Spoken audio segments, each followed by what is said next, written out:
Hello there, I'm the man about dessert, I'm the man, and this is your dessert. Today we will be making a Blueberry Strawberry Cobbler. I hope you come along, join in, and make it with me because it's going to taste absolutely delicious by the end. If you would like to make this alongside me, you will need 2 cups of blueberries, 2 cups of strawberries, 1/2 cup of sugar, 1/3 of a cup of flour, 1/2 teaspoon of nutmeg, 1/2 teaspoon of vanilla, a pinch of salt, 1/2 cup of oatmeal, a 1/2 cup of brown sugar, another 1/2 cup of flour, another 1/3 of a cup of sugar, a 1/2 teaspoon of cinnamon, and a 1/2 cup of butter, also known as a 1 stick. And before we even start, we're going to preheat our oven to 350.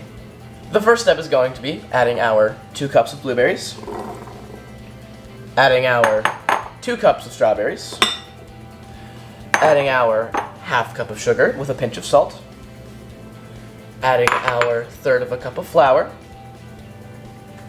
and adding our nutmeg, and adding our vanilla. Now all we're going to do is we're going to grab a handy dandy paddle scraper, if I can find a paddle scraper. I found a paddle scraper or any mixing device and just give it a nice mix together.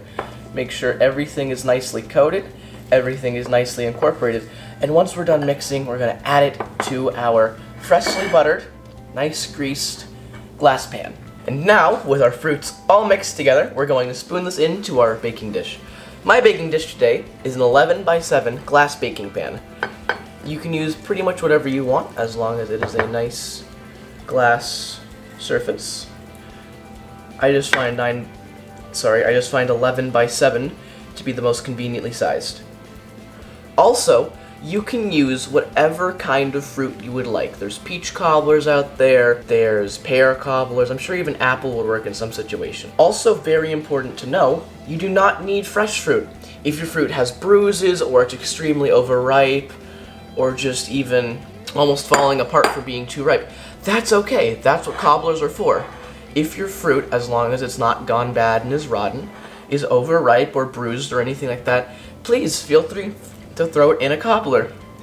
It's a great way to reuse older fruits that might not be good for eating on their own. And just like that, our berries are packed into our cobbler. Now we can set this aside.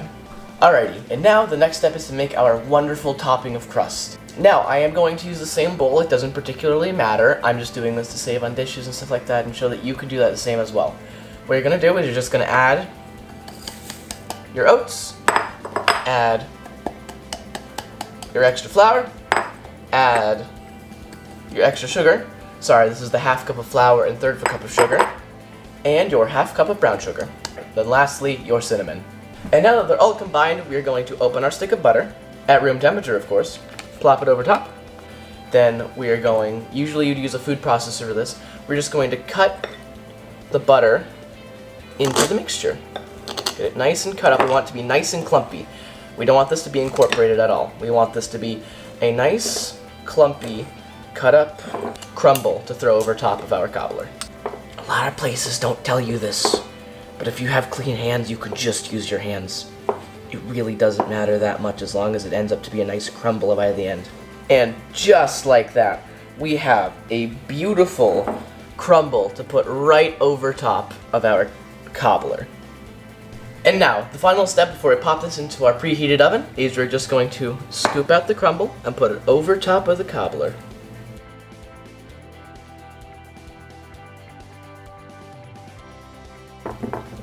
And now, we're going to stick this into our preheated oven for 40 minutes until the top is a nice golden brown. And just like that, I, and maybe you, have made a wonderful creme brulee. It's sitting in the oven, baking. Oh, it smells so delicious right now. And we'll get right back to it once it's taken out of the oven.